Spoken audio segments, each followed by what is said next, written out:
Quem está aqui hoje pela primeira vez? Faz um sinalzinho para mim aí, tem um legendário ali atrás, tem uma turma ali, tem uma turma cá, colar. Como é que nós recebemos, pessoal, Central Pampulha, as pessoas que estão aqui, não é? Nos visitando? Muito bem-vindo, seja muito bem-vindo mesmo. Né? Se você não recebeu aí um vale brinde, um vale lembrancinha, né? Você levanta a sua mão de novo aí que o nosso pessoal vai passar e vai chegar até você. É um gesto pequeno. Né? Esperamos poder ajudá-lo a crescer, a conhecer a Deus cada dia mais. Essa é a nossa missão. Esperamos poder ver você numa das nossas células, não só nos nossos cultos, mas quem está aqui só aos domingos ou aos sábados, está perdendo uma parte muito importante da igreja. Quem está só lá nas células também está perdendo uma parte muito importante da igreja. Nós precisamos das duas coisas. Nós precisamos tanto da pequena reunião para experimentarmos esse Deus imanente, esse Deus bem presente, esse Deus que é nosso amigo, que anda conosco. E também precisamos experimentar o Senhor nessa grande celebração, ainda mais agora que eles melhoraram esse áudio e ficou sensacional, não é? Agora aqui esse microfone, meu Deus, não é? Você precisa também experimentar aqui, na grande celebração, porque aqui nós experimentamos o Deus transcendente, esse Deus que é alto, que é grandíssimo, que é altíssimo, não é? Que é inacessível e ainda assim se revela a nós, ainda assim está no nosso meio. Nós acreditamos nas duas coisas, e é uma bênção, tanta oportunidade para você crescer, para você aprender. Nós teremos agora, a partir do dia 1º de maio, o Power Summit. Não é apenas para profissionais liberais, pessoas do mundo dos negócios, não, estão vindo aqui pessoas do mundo inteiro para trazer para nós as suas experiências com Deus.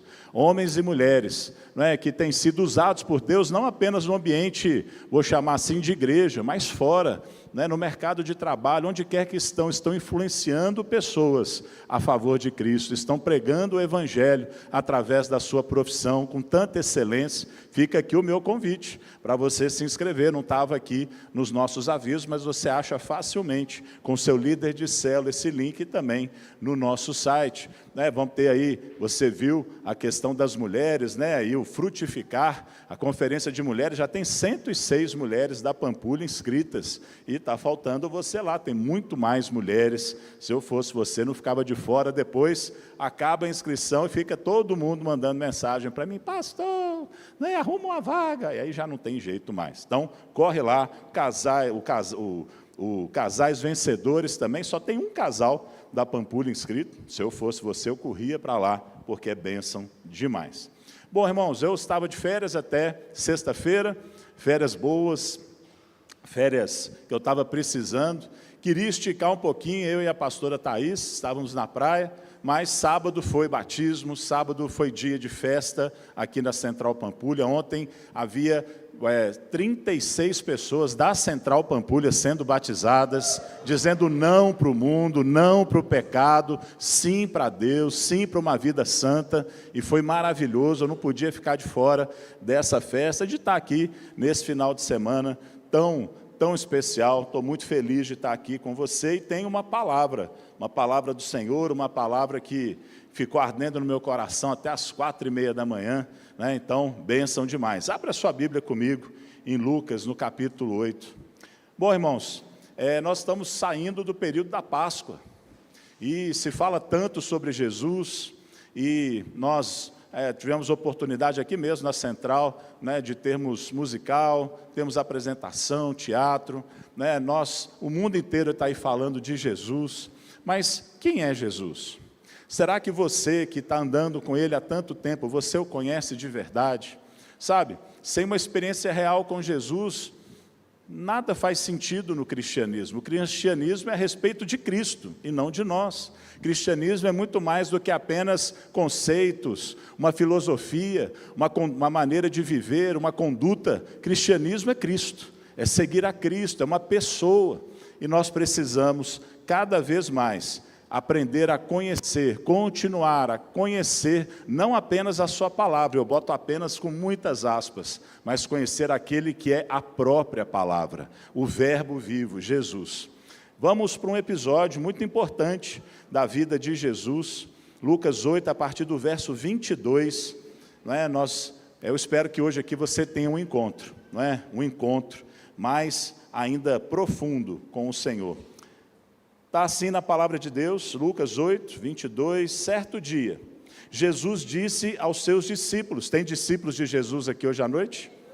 Quem é discípulo de Jesus? Quem já é? Deixa eu ver. Então, certo dia Jesus disse àqueles discípulos, e hoje aqui Jesus diz para mim e para você, vamos para o outro lado do lago. Deixa eu te falar, Jesus está sempre tentando, buscando, incentivando, nos mover de um lugar para o outro. Deus quer nos levar para um lugar melhor. Deus quer nos levar para um lugar de obediência. Deus quer nos levar para um lugar de santidade. Deus está sempre nos movendo. Hoje não é um lago, mas naquele dia foi. E aqueles discípulos entraram num barco e partiram. E você tem partido também? Você tem embarcado na jornada que o Senhor está te chamando para viver? Enquanto navegavam, Jesus adormeceu. Abateu-se sobre o lago um forte vendaval, de modo que o barco estava sendo inundado, e eles corriam grande perigo. Já se abateu sobre a sua vida tempestades, problemas, tragédias, traições? Pois é, naquele dia foi uma tempestade literal. Os discípulos foram acordar Jesus, clamando, mestre, mestre, vamos morrer. Será que você já clamou ao Senhor num momento de desespero? E você não tinha recurso a não ser clamar por Ele? De chegar e expressar ali toda a sua dependência dEle? Mas me chama a atenção aqui, que esses homens não clamam, Senhor, Senhor. Eles não clamam, Deus meu, eles não falam isso. Eles chamam Ele de mestre, mestre. Será que eles já entendiam quem era esse Jesus? Pois esse Jesus se levanta e repreende o vento e a violência das águas. Tudo se acalmou e ficou tranquilo. Onde está a sua fé? Perguntou ele a seus discípulos. Onde está a sua aqui hoje à noite? Onde está depositada a sua fé? Onde está a sua confiança? Quem é a sua rocha segura? Sim, é a palavra de Deus, mas é Ele também, o próprio Cristo.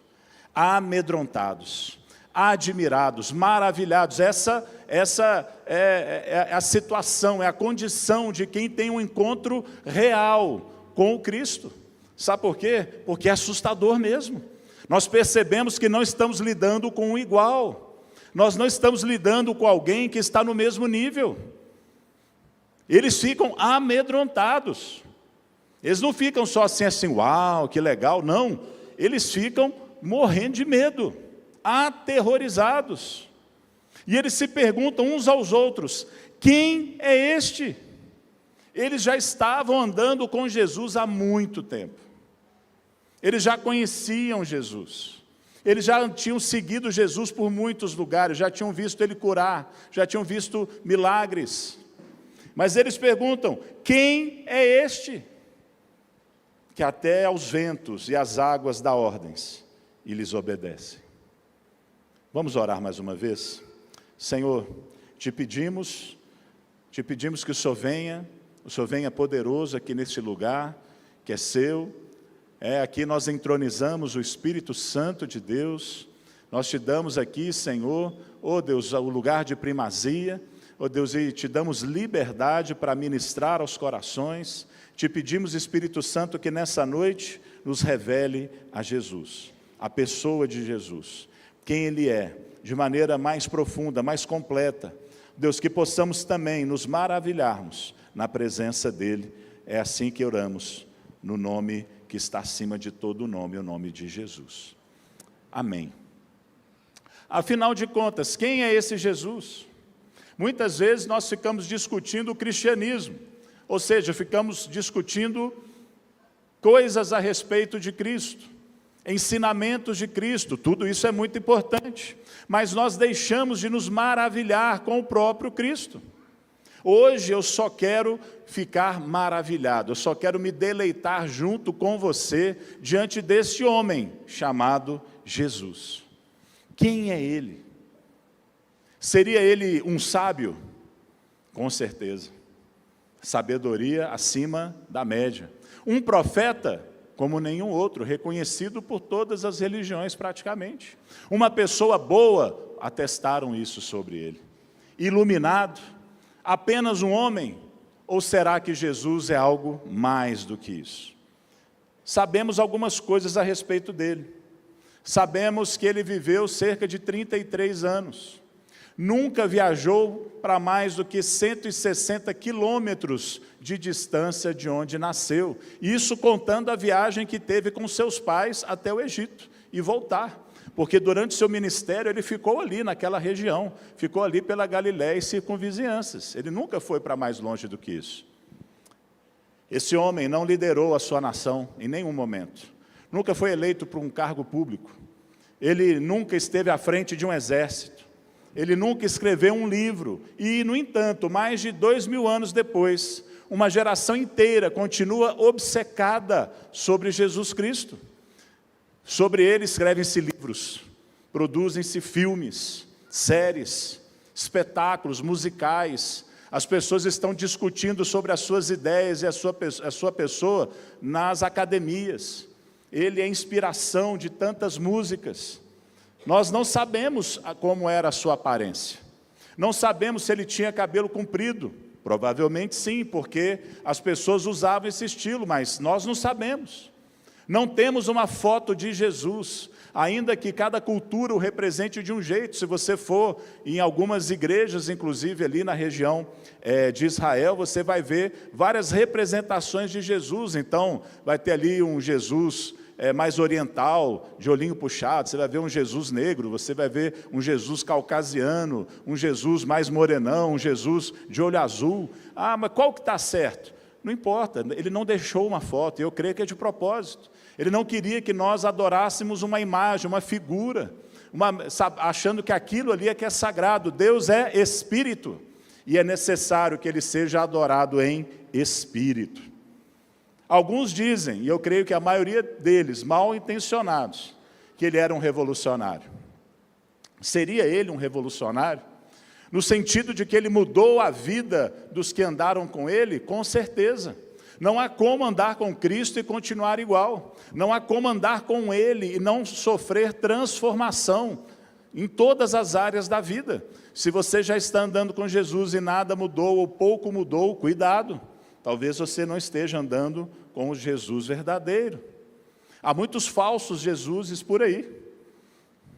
Mas sabe por que eu sei que ele não era um revolucionário na linguagem que muitas pessoas tentando ali trazer Jesus para a sua ideologia? Sabe por que ele não era um revolucionário nesse sentido?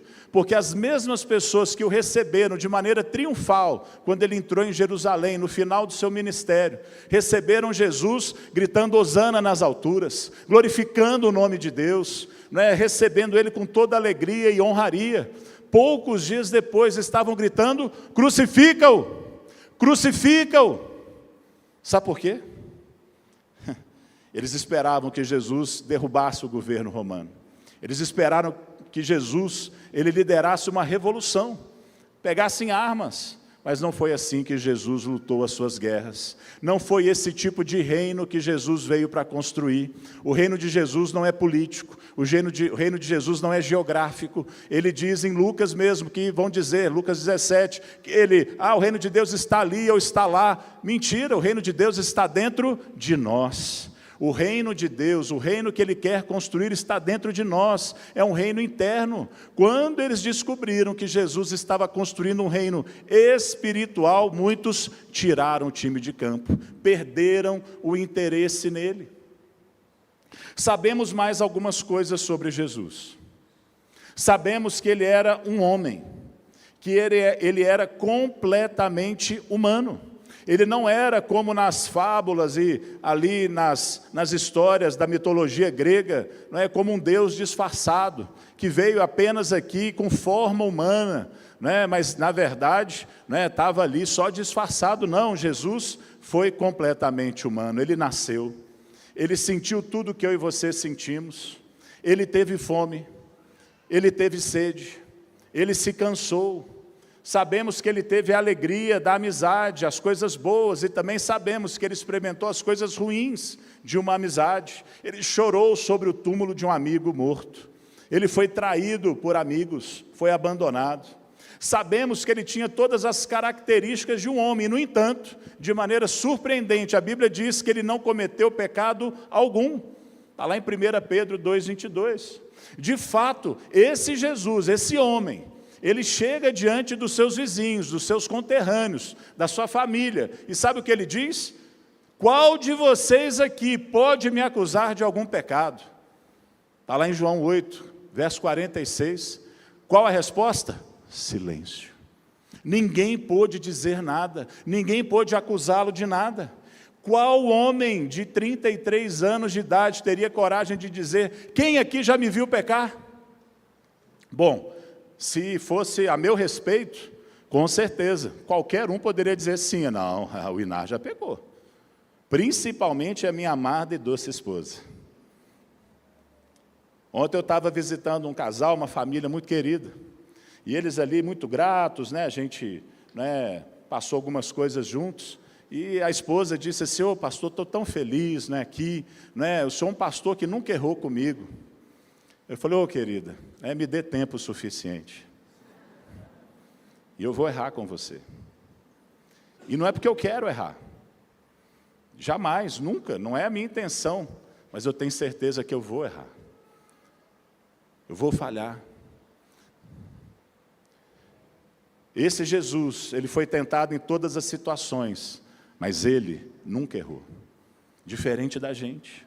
Ele passou por todo tipo de tentação pelas quais você já passou. Não há prova, luta que Jesus não tenha passado, só que ele, o que ele fez? Ele não só resistiu, ele venceu. Tu és o vencedor. Não há gigantes, contra ele. Ele venceu tudo.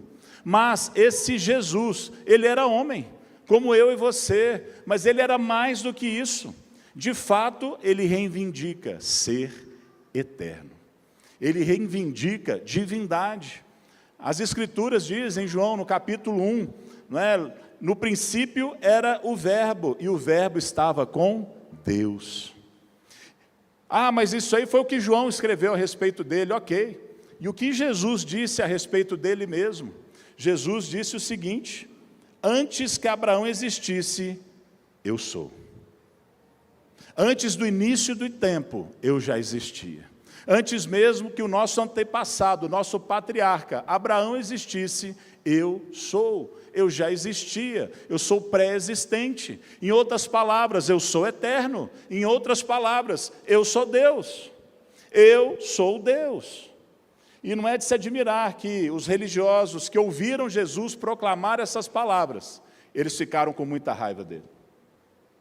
Eles tenham atirado pedras sobre Jesus, que eles tenham tentado matá-lo e, eventualmente, o crucificaram. Verdadeiramente, a origem de Jesus não está naquela noite que nós celebramos todos os anos. A origem de Jesus não vem de Belém. Não, foi apenas o início da sua encarnação, porque Jesus sempre existiu, de eternidade em eternidade. Ele é o próprio Deus que se fez carne e habitou entre nós. Em outras palavras, a palavra de Deus, o Deus eterno, se fez homem, se fez um ser humano na pessoa de Cristo Jesus. E ele viveu como um homem, como um de nós. É isso que a Bíblia ensina. E quando você vem a Jesus Cristo, você tem que aceitar isso. Esse homem ensinou coisas que nenhum outro homem jamais havia ensinado. E que nenhum homem depois dele jamais ensinou. Dentre os seus ensinamentos, apenas alguns ali do Sermão da Montanha. Se alguém o ferir na face direita, faça o quê? Ofereça-lhe também a outra. Vai ficar assim? Depende. Tem um amigo meu que fala, pastor, quando fazem isso comigo, sabe o que eu digo? Mexeu com o crente errado. Mexeu com o crente errado. Aqui se fez, aqui se paga. Aqui não tem essa não. Não sou bobo não. Mas este homem ensinou muito diferente. Ele diz, perdoe 70 vezes 7. Faça as contas. 70 vezes 7. Cada ofensa, grande ou pequena. As irritações, os problemas entre esposa e marido, 70 vezes 7. O segredo de um casamento feliz, ter 2 bons perdoadores. Pessoas que podem perdoar umas às outras. Jesus ensinou a importância do perdão. Jesus, aí que sim, ele ensinou a viver de uma forma revolucionária. Revolucionária ao padrão humano, ao padrão caído, ao padrão pecaminoso. Ele ensinou que Deus não julga simplesmente pela aparência externa, por aquilo que se pode ver, mas Deus julga baseado nas intenções, nos pensamentos, nas motivações mais internas. O tempo do não adulterarás ficou para trás, porque ele ensinou que ainda que você apenas tenha olhado com um desejo impuro, você já adulterou. Mais do que agora apenas não matarás, Jesus disse que se você tiver algum ódio no coração, você já é culpado. Jesus elevou os padrões humanos ao ponto mais alto, e ele exigiu que vivêssemos esse tipo de vida. Não é uma opção. Ele próprio viveu esse tipo de vida. Como explicar esse Jesus? Para você, Jesus é quem ele diz ser. Quem é esse Jesus para você? Eu não sei há quanto tempo você está buscando a Jesus, ou está andando com Jesus, mas será que você, à semelhança daqueles discípulos que estiveram com ele naquela noite, naquele lago, naquele barco, será que você está andando com ele, mas não o conhece mesmo? Será que você está ali se perguntando quem é este? Ele afirmou que ele era o Filho de Deus. Ele chama para si uma autoridade que nenhum outro homem jamais fez. Ele disse, toda a autoridade foi dada a mim. Maomé jamais disse algo assim. Confúcio jamais disse algo assim. Buda jamais disse algo sequer parecido. Não há paralelo para esse homem. Eu sei uma coisa, ele perdoou pecados. E nenhum profeta jamais fez isso. Para um paralítico, antes de curá-lo, Jesus diz o quê? Eu perdoo os seus pecados. Ele perdoava pecados, e só Deus pode perdoar pecados, como nós aprendemos em Marcos no capítulo 2. Eu sei que ele tinha autoridade sobre a natureza. Nós lemos aqui na abertura, na leitura de Lucas capítulo 8, naquela noite onde ele se levanta do barco e diz, aquieta-te, acalma-te. E na hora, os relâmpagos e trovões cessam, a chuva para, o vento e o mar se acalmam, a natureza lhe obedece, por quê? Porque ele é o Deus da natureza, ele é o Criador da natureza, a natureza o obedece. Esse homem tinha autoridade sobre as doenças, ele fez cegos enxergarem, surdos ouvirem, mudos falarem, ele ressuscitou mortos, ele tinha autoridade sobre demônios. Aqui tem gente que muitas vezes me pergunta, mas Zinar, você acredita em demônio? Acredito. Ué, Jesus teve vários encontros com demônios. Ele enfrentou demônios durante o seu ministério, vez após outra, e os expulsou.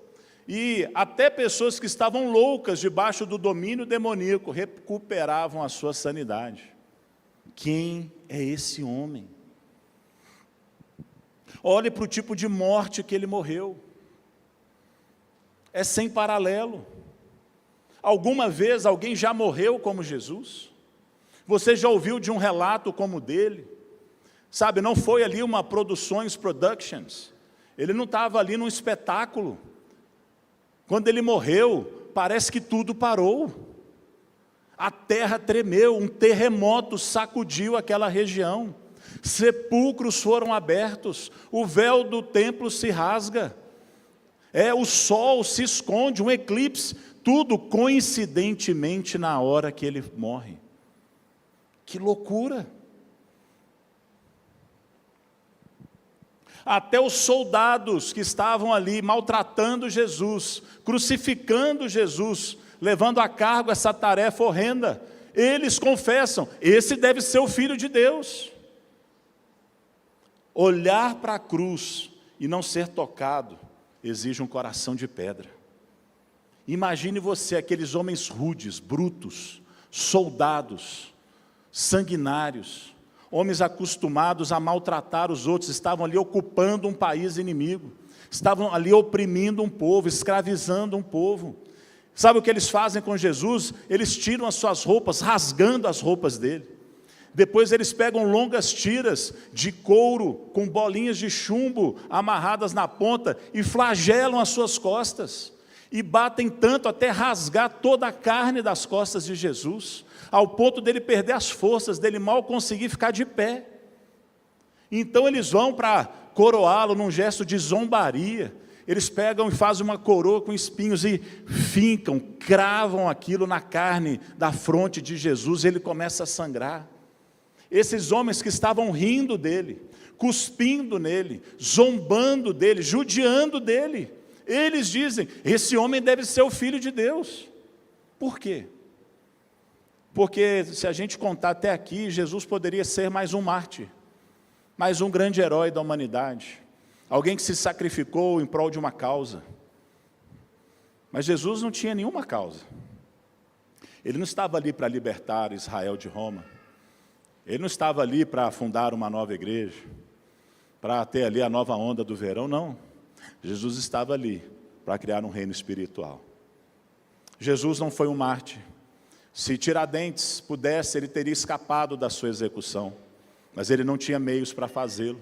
Mas esse homem, ao ver um dos seus discípulos, Pedro, irado, tentando impedir que ele fosse preso, Pedro saca uma espada e arranca a orelha de um soldado ali lutando com ele. Jesus fala, para, você não sabe, Pedro, que eu poderia agora chamar legiões de anjos. Fazendo as contas aqui, 72 mil anjos já haviam sacado as suas espadas, prontos para vir em socorro de Jesus, para devastar esse planeta da existência do universo. E o que ele diz? Não, foi para esse fim que eu nasci. E ele se levanta, e ele vai até a cruz. Que homem jamais, ao ser pregado numa cruz, imagine alguém batendo um prego na sua mão. Não é um preguinho, um pregão. Se é aqui, não sei. Há divergências, mas eu posso falar que nenhum dos dois lugares é gostoso. Nenhum dos dois é indolor. Imagine alguém fazendo isso com você, judiando de você, você nu na frente de todo mundo, as pessoas zombando de você. Alguns disseram assim, se você é quem disser, desce da cruz e nós vamos acreditar.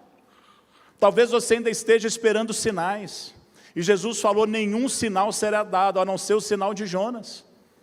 Que queria dizer o quê? Que ele iria morrer e passar 3 dias no túmulo da terra e iria ressuscitar um dia. Pois Jesus está sendo ali pregado e o que ele faz? Eu posso te dizer o que eu faria no lugar de Jesus. Eu ia arrogar uma praga naquele povo todo.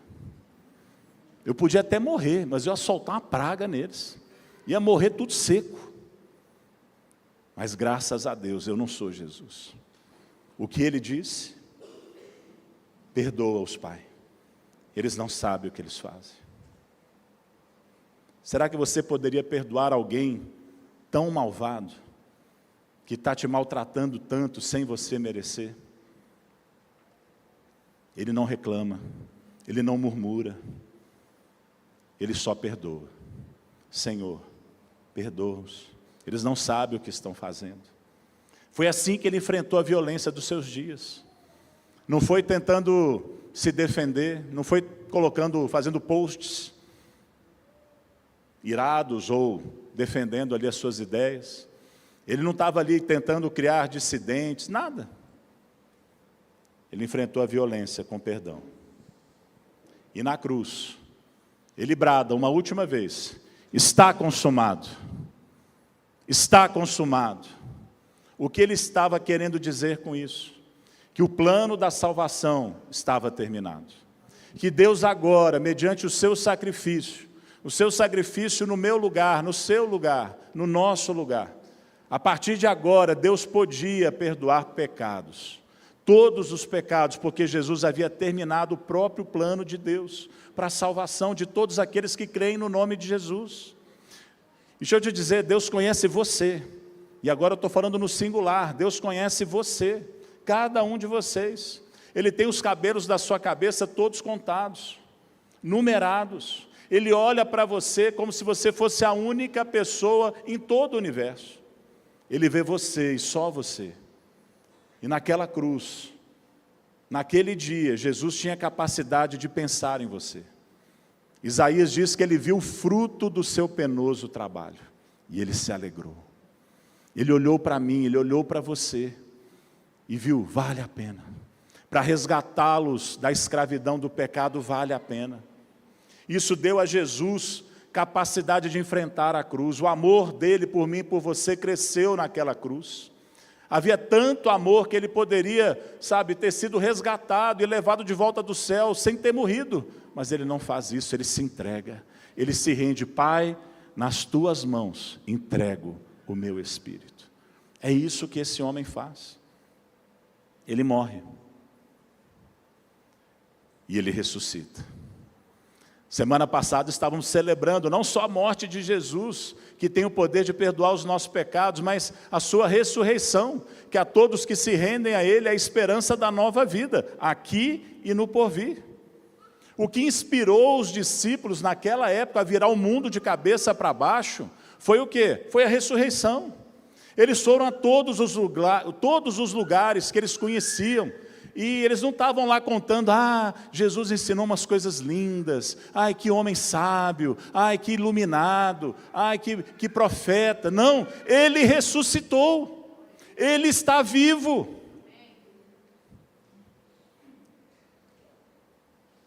Quando eles vão até o túmulo procurar pelo corpo de Jesus, eles ouvem a maior notícia que já houve.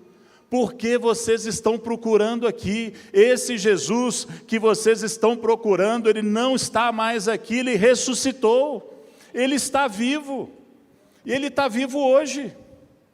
E se Jesus não ressuscitou, se você não crê nisso, não existe cristianismo. Não há esperança, não há perdão, tudo não passa de uma grande farsa. E a questão que você precisa responder hoje, ela não é apenas intelectual, mas é de relacionamento, é de intimidade. Quem é esse homem? Quem é esse homem? Você realmente já teve um encontro com ele? Se teve, necessariamente você tem que estar sendo transformado de glória em glória. Você tem que estar celebrando essa vida todos os dias. Essa ressurreição tem que estar tendo efeitos na sua própria vida. Não há muitas alternativas para essa pergunta. Quem é Jesus? Como você responderia hoje? Quem é Jesus para você? Uma alternativa seria que ele era um mentiroso. E se Jesus disse que ele era Deus, sabendo que não era Deus, você tem que dizer, Jesus, você é um mentiroso. Você não passa de uma farsa. Você é a maior fraude que já existiu na humanidade. E você deveria parar de procurar o cristianismo. Uma segunda alternativa seria acreditar que ele é um louco, que ele é simplesmente uma pessoa que pensava que era Deus, mas não sabia a diferença entre ser humano e ser Deus. Então, ele era só um doido varrido, ele precisava de um hospício, ele precisava de um remedinho mais forte. Agora, se esse Jesus é quem ele afirmou ser, aí eu posso te dizer quem ele é. Ele é o ponto principal da história. Ele é a esperança para o oprimido.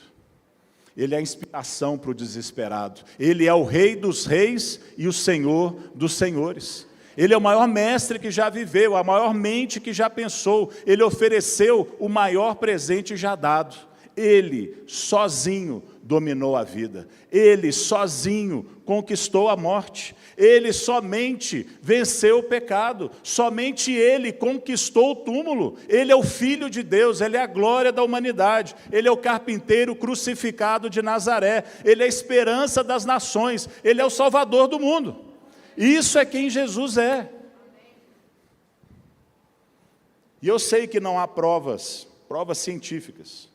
O método científico exige que nós possamos reproduzir um experimento por sucessivas vezes, alcançando o mesmo resultado. Não tem como provar cientificamente, né? Mas não tem como provar cientificamente um monte de coisa que você acredita todos os dias, tá bom? Mas, ainda que eu não possa provar para você, eu sei que Ele está vivo. Eu sei que Ele está vivo. Sabe por quê?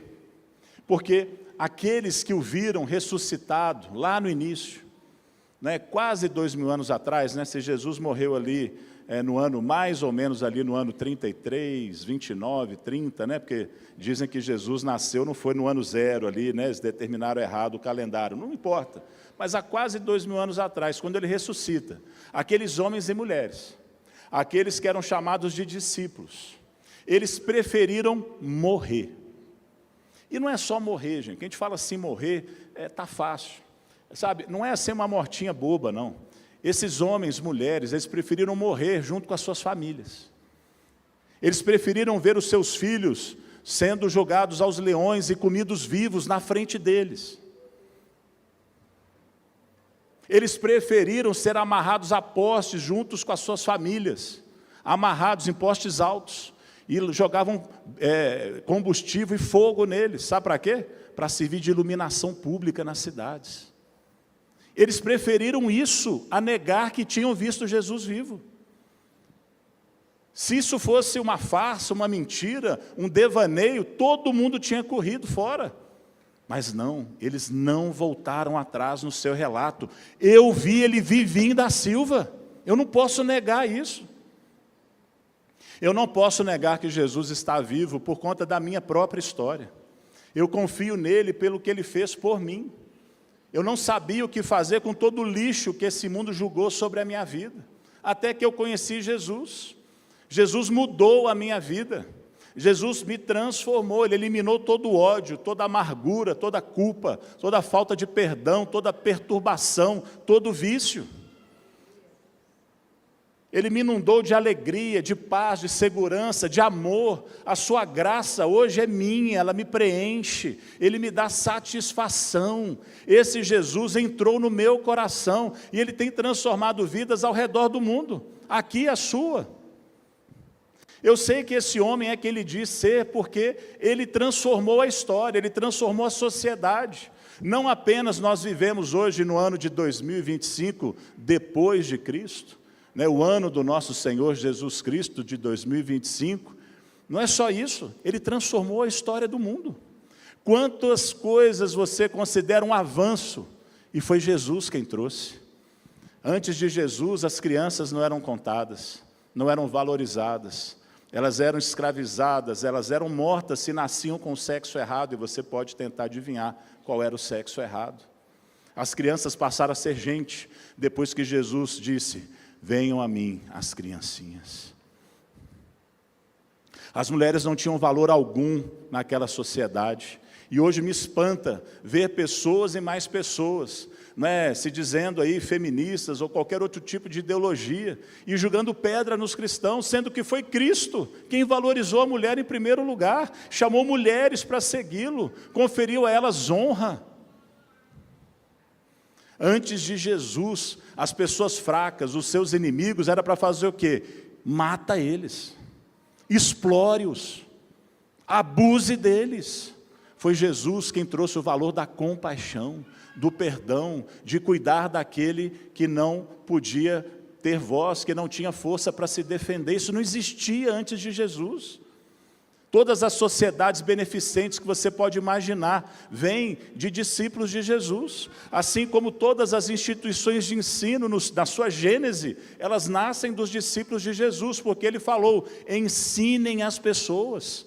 O ensino era guardado para pessoas de muito dinheiro e influência. Jesus trouxe uma universalização do ensino. Gente, é tanta coisa, que se você for tentar arrancar da nossa sociedade toda a influência desse homem, como se fosse possível, com um imã, você tirar tudo que ele trouxe para nós, não ia sobrar muita coisa.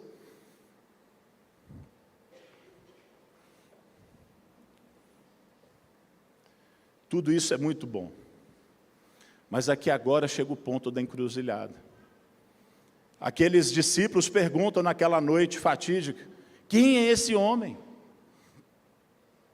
Mas Jesus antes havia feito uma pergunta a eles, e eles não respondem. Você lembra qual foi a pergunta? Onde está a sua fé? Onde está a sua fé? Se a sua fé está num falso Jesus, num Jesus que não é o que ele disse ser, não adianta. Não adianta cultos, campanhas, leituras, dízimo, não adianta célula, não adianta nada. Onde está a sua fé? E o onde é que em que pessoa a sua fé está depositada? É pela fé que nós andamos, mas é pela fé no Filho de Deus, que a si mesmo se entregou por nós. É a Ele, é nele que nós depositamos toda a nossa confiança. Nós temos falado muito de fé, e talvez você não pense o suficiente sobre fé, sobre o elemento da fé. Pare um instante e pense na fé que você precisa para viver o dia a dia. E eu nem estou falando aqui de uma fé religiosa, de uma fé na Bíblia ou em Jesus. Fé, você usa fé para tudo. Tem gente que chega para mim assim, mas pastor Inário, eu não sei se eu tenho fé, eu tenho pouca fé, né? Talvez até pensando ali em algum texto bíblico, mas deixa eu te falar, todos nós vivemos por fé, para tudo. Quem aqui é casado? Quantos homens aqui são casados? Aí, ó. Você precisou de fé hoje cedo, cedinho de manhã. Fé de que a sua esposa não colocou veneno no seu café. Ela pensou, mas ela não fez. Eu, como já sou mais desconfiado, eu mesmo faço o meu café e fico com ele bem pertinho de mim, porque a gente nunca sabe, né? Você está rindo, mas é verdade. Você precisa de fé para fazer ações bancárias. É, fé. Você precisa acreditar que o banco vai guardar o dinheiro que você depositou lá. E que quando você precisar sacar esse dinheiro, o dinheiro vai estar lá disponível para você. Quem te falou que vai estar lá? Ah, o governo prometeu. É, o governo está certo. Alguns que já têm um pouquinho mais de idade ou estudaram história, né, eu vivi esse tempo. A gente acordou e de repente sumiu o dinheiro. Apertem os cintos, o dinheiro sumiu. Confisco geral. Geral. Para mim não fez diferença, porque eu não tinha dinheiro. Eu já trabalhava, mas eu não tinha nada. Eu tinha muito menos do que o limite que o governo deixou nas contas. Mas deixa eu te falar, pessoas se mataram por causa disso. Falências e mais falências. Olha, mas eu achei que era garantido. Não é, é fé. Pura fé. Você acredita que o banco vai guardar isso, que o governo não vai tomar de você. Você precisou de fé para entrar hoje aqui nesse auditório. E eu não estou dizendo para aceitar o convite de vir adorar a Deus. Na hora de sentar nessa cadeira, você conferiu se ela suportava o seu peso? Você deu uma balançadinha assim, botou o pé? Não, você só sentou. Você confiou que ela conseguiria te sustentar. Tudo que nós fazemos é pela fé. E aqui hoje, né, eu não estou falando só para alguém que talvez vá começar uma caminhada com Jesus. Eu repito o texto que nós lemos no início. Aquele acontecimento foi com pessoas que já andavam com Jesus. Talvez você está pensando aqui, mas o pastor Inácio só fala de evangelismo. Não, isso aqui não é evangelismo, isso aqui é evangelho. Você precisa de ter fé na pessoa certa. Não no conceito sobre Jesus. Não na ideia sobre Jesus, mas nesse Jesus.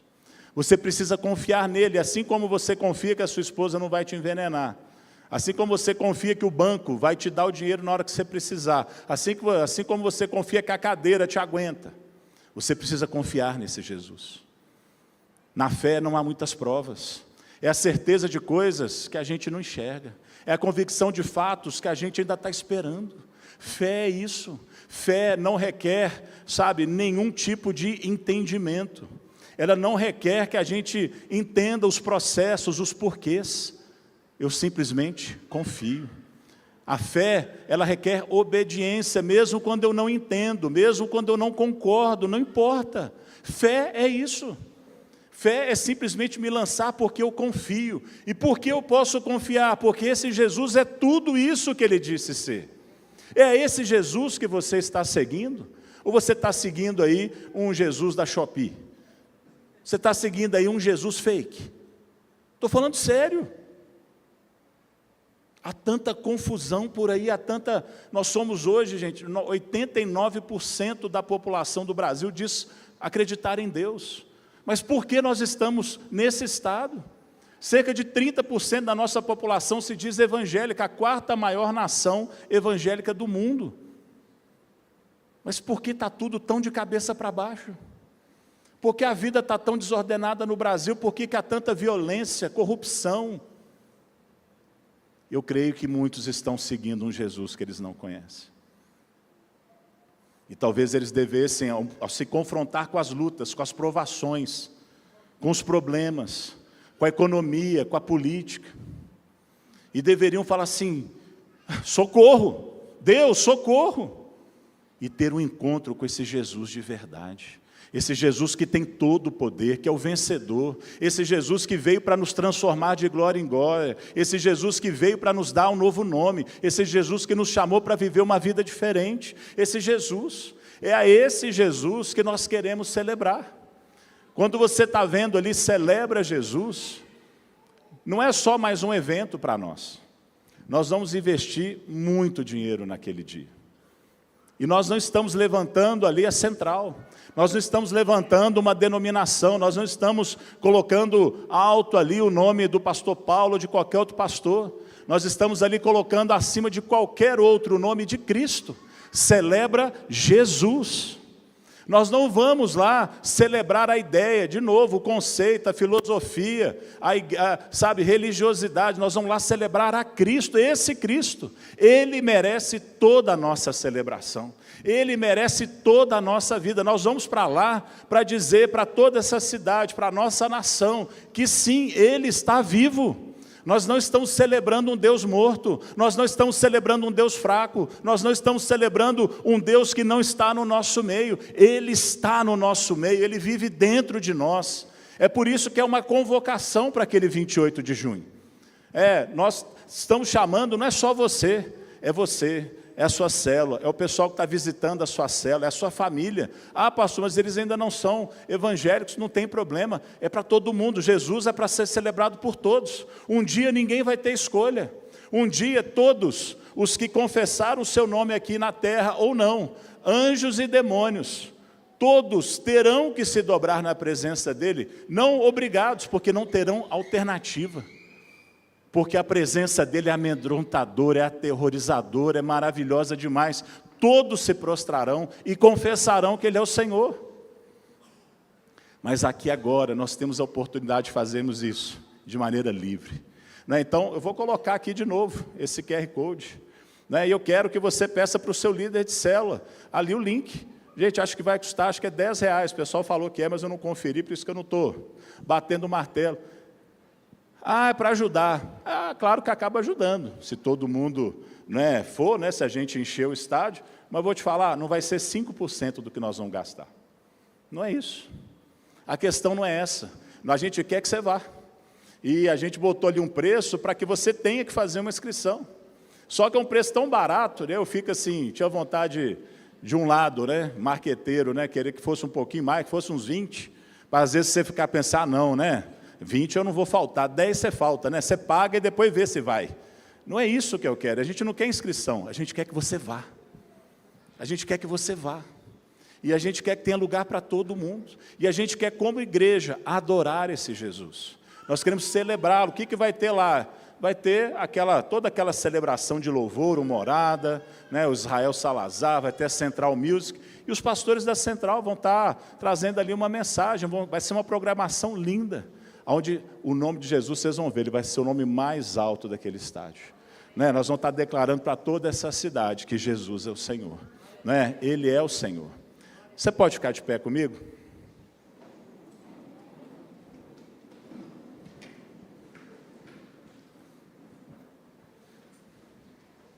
Feche seus olhos. O Espírito Santo está aqui. Ele prometeu que estaria. Não apenas na sua onipresença, mas de maneira manifesta, de maneira ativa, de maneira participativa. Peça mais uma vez ao Espírito Santo para mostrar Jesus para você. Esse é o maior ministério do Espírito Santo. É revelar a Cristo. Porque sem Cristo não tem salvação, não tem perdão, não tem transformação, não tem esperança, não tem nada. É Jesus que entra na sua vida, no seu coração. Esse Jesus que é quem Ele afirma ser. Faz a sua oração e agora para o Senhor. Realinhe a sua fé. Deposite a sua fé no Jesus que a Bíblia revela. Que é quem Ele diz ser.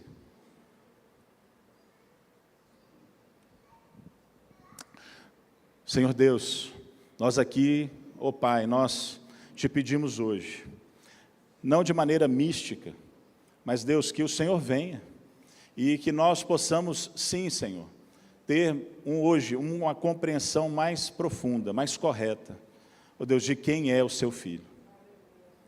Obrigado, Senhor. Como diz a Tua palavra em Romanos capítulo 7, graças a Deus por Cristo Jesus. Graças a Deus por Cristo Jesus, que nos livra desse corpo de morte. Obrigado, Deus, obrigado. Obrigado porque o Senhor enviou o seu melhor. Cristo é tudo que nós precisamos. Tudo. Todo o resto é perfumaria. Todo o resto, Deus, é um plus. É algo que o Senhor nos dá a mais. Mas, Deus, com Cristo, nós já temos tudo o que nós precisamos. Nós te louvamos porque essa é a nossa vitória. O que vence o mundo é a nossa fé. Quem vence o mundo, somente aquele que crê que Jesus é quem Ele diz ser, o Filho de Deus. Deus nos deu a vida eterna e essa vida está no seu Filho. Quem tem o Filho tem a vida cheia de significado e propósito, a vida abundante, a vida eterna. Quem não tem o Filho de Deus, não tem a vida. Deus, eu te peço, Deus, que essa igreja aqui que tem nome, a central aqui na região da Pampulha, que nós possamos ser um povo conhecido por andar com esse Jesus extraordinário. Esse Jesus que pode até estar no nosso meio, mas Ele também habita naquele alto e sublime trono, que é todo poderoso, que é santíssimo, santo, santo, santo, que é o Criador de tudo que existe. Deus, eu te peço, nos dá uma fé centrada em Jesus, uma fé centrada na sua cruz. É o que nós oramos, Pai, nos faz isso conosco, que aquele dia 28, Deus, muito mais do que um evento, mais do que fotos ou vídeos, Deus, que o nome de Jesus possa ser levantado bem alto mesmo. Deus, e que uma alegria contagiante, como um dia o seu povo se reunia ali nos arraiais e se dizia que se ouvia a muita distância, os gritos de júbilo daquele povo. Deus, eles ainda nem tinham visto Jesus e nós podemos andar com Ele todos os dias. Que os nossos gritos de louvor, Deus, possam chegar por toda Belo Horizonte e circunvizinhança. Deus, e ecoar por todo o Brasil, até chegar aos confins da terra. Nós te louvamos, Pai, e te agradecemos assim, no nome de Jesus. Amém. Amém. Amém.